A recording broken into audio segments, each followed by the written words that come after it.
നമസ്കാരം. പ്രധാന വാർത്തകൾ. ദിവ്യ SIRക്കെതിരെ അതിരൂക്ഷ വിമർശനവുമായി കെ മുരളീധരൻ. IAS ഉദ്യോഗസ്ഥയും കോൺഗ്രസ് നേതാവ് ശബരിനാഥിന്റെ ഭാര്യയുമായ ദിവ്യ SIRക്കെതിരെ അതിരൂക്ഷ വിമർശനവുമായി കോൺഗ്രസ് നേതാവ് കെ മുരളീധരൻ. പിണറായി വിജയന് പാദസേവ ചെയ്യുന്ന ഉദ്യോഗസ്ഥയാണ് ദിവ്യ SIR എന്ന് അദ്ദേഹം കുറ്റപ്പെടുത്തി. തിരുവനന്തപുരത്ത് മാധ്യമപ്രവർത്തകരോടായിരുന്നു പ്രതികരണം.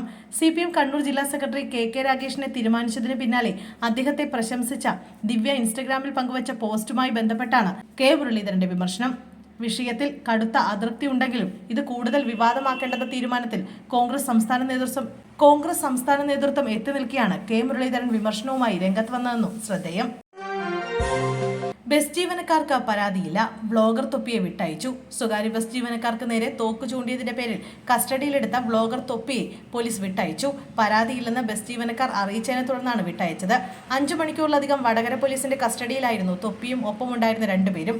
വടകര ബസ് സ്റ്റാൻഡിൽ വെച്ച് ലൈസൻസ് ആവശ്യമില്ലാത്ത എയർ പിസ്റ്റൺ സ്വകാര്യ ബസ് തൊഴിലാളികൾക്ക് നേരെ ചൂണ്ടിയ സംഭവത്തിലാണ് പോലീസ് തൊപ്പിയെ കസ്റ്റഡിയിലെടുത്തത്. ഇന്നലെ വൈകിട്ട് 5:30 സംഭവം.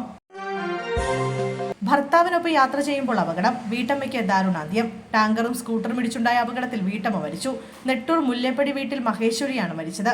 ഭർത്താവിനൊപ്പം യാത്ര ചെയ്യുന്നതിനിടെ കാക്കനാട് എറണാകുളം റോഡിൽ ചെമ്പുമുക്ക് ഭാഗത്ത് വെച്ചായിരുന്നു അപകടം. അപകടത്തിന് പിന്നാലെ ടാങ്കർ ലോറി ഡ്രൈവർ ഓടി രക്ഷപ്പെട്ടു. ആലപ്പുഴയിൽ വീട്ടമ്മയെ ചുറ്റിക കൊണ്ട് തലക്കടിച്ച് കൊലപ്പെടുത്തി. അയൽവാസിയായ യുവാവ് ഒളിവിൽ. ചേർത്തല പൂച്ചാക്കലിലാണ് സംഭവം. പുളിന്താട് നികർത്ത് ശരവണന്റെ ഭാര്യ വനജയാണ് മരിച്ചത്. 50 വയസ്സായിരുന്നു. അയൽവാസി വിജീഷാണ് വീട്ടിൽ കയറി വനജയെ ചുറ്റിക കൊണ്ട് തലക്കടിച്ചത്. ഇയാൾ ഒളിവിലാണ്. സമീപവാസികൾ ചേർന്ന വനജയെ കൊച്ചിയിലെ സ്വകാര്യ ആശുപത്രി എത്തിച്ചെങ്കിലും രക്ഷിക്കാനായില്ല. സംഭവത്തിൽ പൂച്ചാക്കൽ പോലീസ് കേസെടുത്തിട്ടുണ്ട്. പ്രതിയെന്ന് സംശയിക്കുന്ന യുവാവിനായി പോലീസ് അന്വേഷണം ആരംഭിച്ചു. അതിരപ്പള്ളി കാട്ടാനാക്രമണം. മരിച്ചവരുടെ ബന്ധുക്കൾക്ക് 10 ലക്ഷം ധനസഹായം നൽകും. വാഴച്ചാൽ സ്വദേശികളായ അംബിക, സതീഷ് എന്നിവരുടെ ബന്ധുക്കൾക്ക് 10 ലക്ഷം രൂപ ധനസഹായം നൽകുമെന്ന് കളക്ടർ അർജുൻ പാണ്ഡ്യൻ അറിയിച്ചു. ഈ സംഭവത്തിന് തൊട്ടുമുമ്പ് പ്രദേശത്തെ കാട്ടാനാക്രമണത്തിൽ സെബാസ്റ്റ്യൻ എന്നയാളും മരിച്ചിരുന്നു. അദ്ദേഹത്തിന്റെ കുടുംബത്തിനും സർക്കാർ 10 ലക്ഷം രൂപ നൽകും. മരിച്ചവരുടെ വീടുകൾ കളക്ടർ സന്ദർശിക്കുകയും മരിച്ചവർക്ക് ആദരാഞ്ജലികൾ അർപ്പിക്കുകയും ചെയ്തു. മരിച്ചവരുടെ ബന്ധുക്കൾക്ക് അടിയന്തര ധനസഹായമായി നിലവിൽ 5 ലക്ഷം രൂപ കൈമാറിയിട്ടുണ്ട്.